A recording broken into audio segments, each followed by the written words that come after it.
Hello, Miss Principal, Yes. Miss Johnson. Um, so I'm going to be interviewing you today. I have a couple questions for you. Okay. So the first one being, typically, which do you prefer, books or movies? Books, for sure. Any reason why?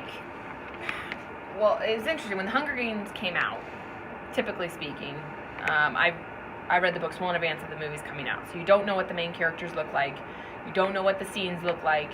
So you get to picture that yourself in books. So it takes, a whole chapter for you to get to figure out exactly what this character looks like. And you get to put your own personal knowledge and bias and all these things into the books. Whereas the movies, they do a lot of the visualization for you.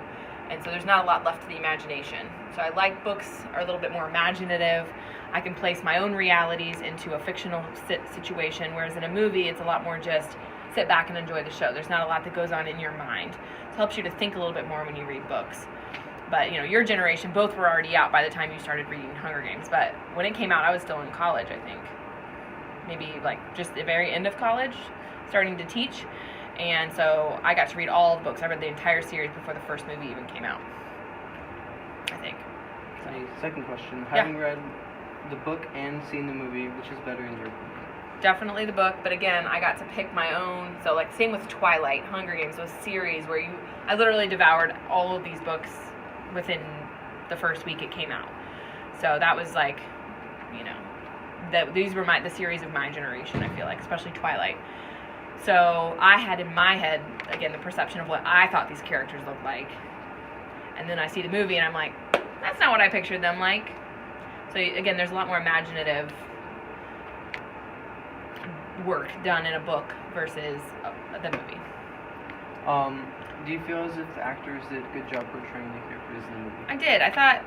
Again, the initial shock of that's not exactly how I pictured them saying that, or that scene, or that's not how I initially. It was still very well done movie. And I feel like the big difference too, I feel like it's a totally different experience, because when you read the book, you're just so much more involved.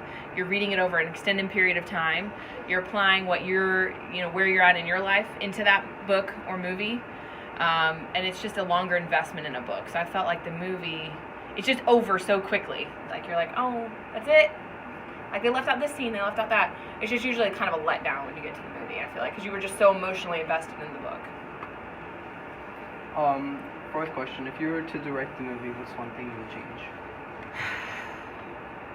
Or either part, first part. I really thought it was nicely done. I don't think they could have made it any longer. But again, it's like this, it's over so quickly. When you have emotionally invested so much time in the book, then it's like, oh, it's already over. But drawing out some of those scenes a little bit more. But I don't think I would change very much. I thought it was very nicely done. There's a lot of change about Twilight, but Hunger Games was done pretty well. Okay, fifth question. Yeah. Final question. Based on critics' reviews on the movie, the second part, Hunger Games Mockingjay Part 2, did you like the ending of the movie? Yeah. I think it got really political really fast. I felt like it went from kind of a lighthearted, kind of cultural, this is weird, this post-apocalyptic type of situation to this I don't know, got really war all of a sudden. And I was like, but I knew it was going there, obviously, I read the books, but no, I thought the ending was nicely done. I don't know, still feel like there wasn't really a conclusion though, which is always super dissatisfying. But leaves more to the imagination.